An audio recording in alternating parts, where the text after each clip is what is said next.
बिस्मिल्लाहिर्रहमानिर्रहीम। आप देख रहे हैं मुनीर टीवी और मैं हूं मलक मुनीर हुसैन।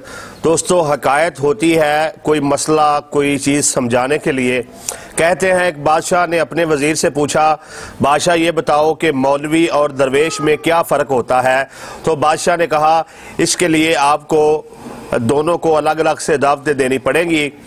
तो कहते हैं कि सबसे पहले जो दावत है वो मौलवी हजरात को दी गई और मौलवियों के हाथों के साथ जो है इधर कोनी तक जो है बड़े बड़े चमचों को बांध दिया गया और सामने जो है तरह तरह के लवाजमात जो है तरह तरह के खाने जो है वो रख दिए गए।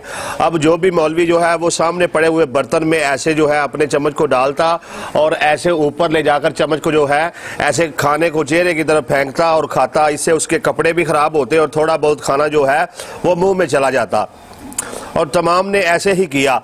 और उसके बाद जो है वजीर ने कहा कि अब आप दरवेश जो हैं उनको दावत दें।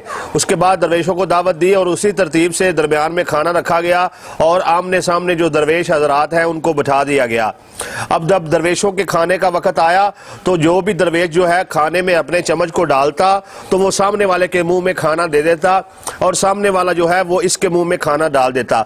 इस तरीके से किसी दरवेश के कपड़े भी खराब नहीं हुए और उसने खुद भी पेट भर के खा लिया और दूसरे को भी खिला दिया।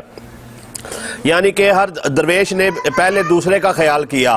तो जो वजीर था उसने बादशाह को जो है बताया कि बादशाह सलामत यही फ़र्क होता है एक मौलवी में और दरवेश में कि मौलवी हर वक्त जो है वो अपने पेट की फ़िक्र में लगा रहता है, जबकि जो दरवेश है वो पहले दूसरे की सोचता है। ये मिसाल देने का मकसद ये है कि जो फ़र्द भी जो है, इससे मुराद दाढ़ी वाले हजरात नहीं हैं, जो फ़र्द भी जो है पहले दूसरे का सोचते हैं, अल्लाह की मखलूक का सोचते हैं, वो दरवेशों की कैटेगरी में आते हैं, वो दरवेश ही है।